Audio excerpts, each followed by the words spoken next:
The Top Gear Budget Supercar Challenge really set the template for later adventures, basically driving from A to B with a load of challenges along the way.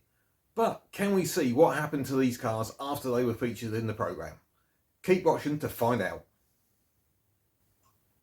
First off, I'd like to thank commenter Chris Tyra for nudging me into action. I had started to look at this one a while back and only got so far, but I've now obviously finished it off, so thank you, Chris. And it does show we do look at the comments and they do give us inspiration for future videos. Now, this episode featured James May in a black Lamborghini Urraco. You had Richard Hammond in a yellow Ferrari 308 GT4 and Jeremy Clarkson in a red Maserati Merak. First off, let's look at Jeremy's Maserati Merak.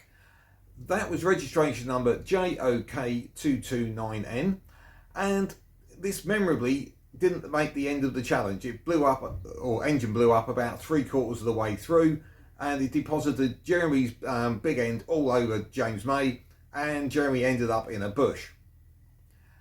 This car had a very swift ending, I'm afraid. It ended up with a company called Spares, and we can see it on their website here in the archive, where it's being broken for spares.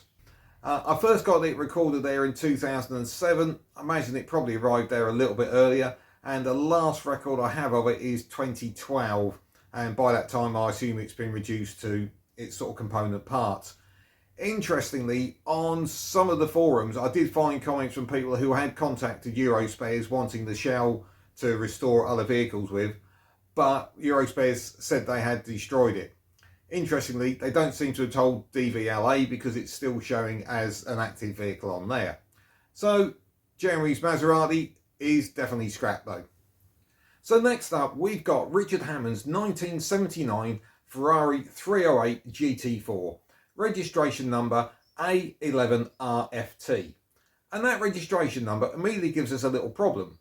And that problem is it's actually a private registration that was sold by DVLA sometime after 1989 when they started selling that format.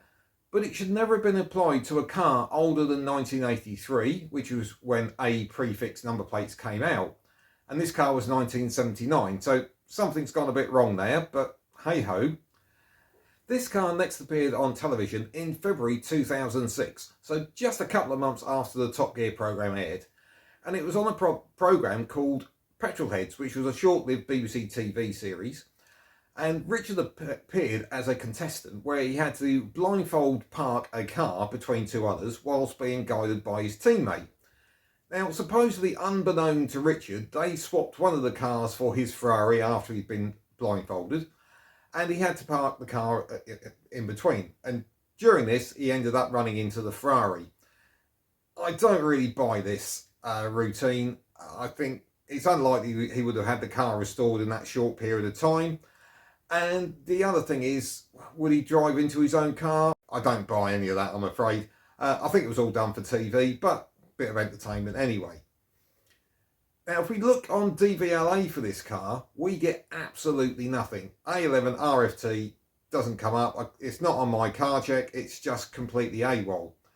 And that normally causes us a problem. But for once, we've actually got a solution. On the IMCDB, which is the movie car database, DSL posted that the correct number plate for this car was actually FRX931T.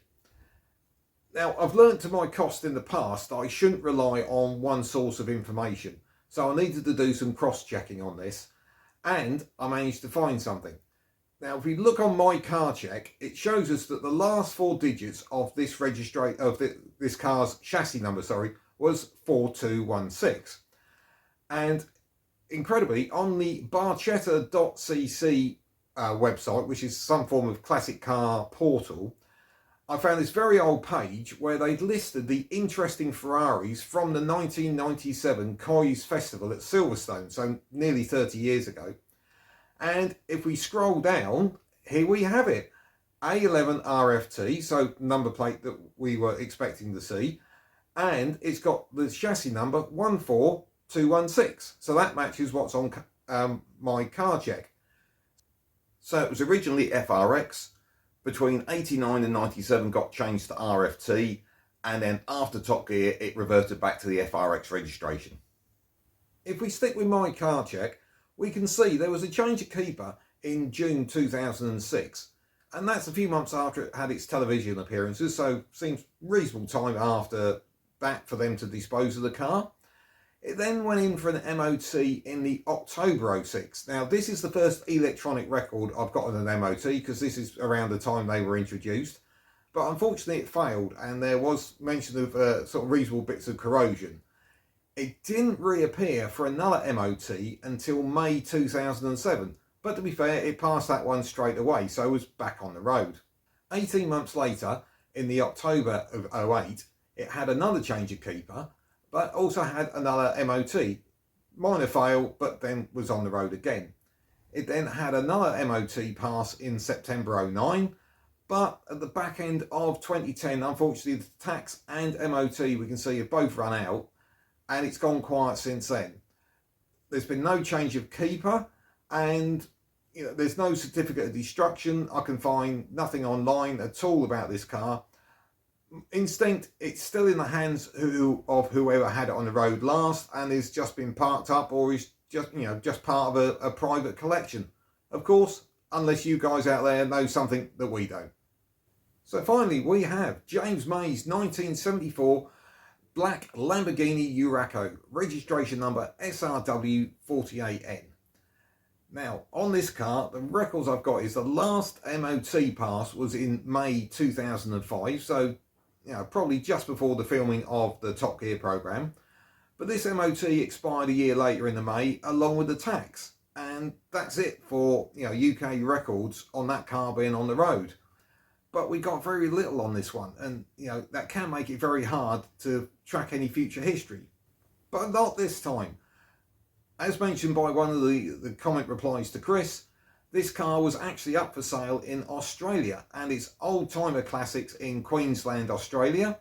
And the web page is still active. You can go and find it, and it does show the car is sold. But interestingly, it's now orange. So there's obviously a bit of a story to this one. Date-wise, on the advert, it doesn't give you a clue, but I managed to dig through their Facebook page and found they were offering this about to be listed for sale back in April 2016. So that gives us a rough idea of when it was going to be sold. Price wise, they said it was going to be available for under $100,000, and to give you an idea what that is, in UK pounds 59,000, and in US dollars 77,000. So I think that's probably pretty reflective of where those cars are, but it's certainly not under £10,000.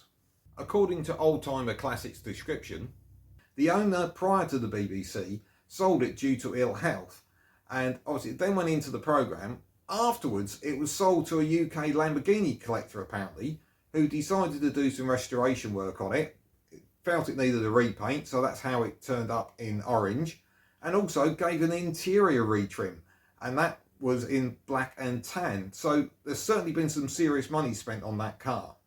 Interestingly, when they show a picture of the dashboard, this car has only done 700 miles since the MOT it had prior to being used in Top Gear. This car's had an awful lot of money lavished on it and not gone very far at all. This UK enthusiast had actually sold the car directly to the person that Old Timer was selling the car on behalf of, and it was officially imported into Australia on the 8th of February 2011. Unfortunately, they don't actually seem to have told DVLA it's been exported, so they might want to update that record. Apparently this car was actually owned by what is described as a very private collector who was thinning out his collection. Apparently he split his time between the UK and Australia. It's described as a nice sort of driver car. It's, by the sounds of it, not a concours example. They're saying that the paint needs a little bit of attention, but as something that fires up and you can go out and enjoy, is an ideal car. So there we have it. Clarkson's car's been scrapped, Hammond's car is missing, and James May's car is, by the looks of it, living the life out in Australia. I really hope you've enjoyed that, and if you're into your Top Gear videos, have a look at this one we've done recently on the Top Gear cars that are in danger of being scrapped, and you guys might be able to help.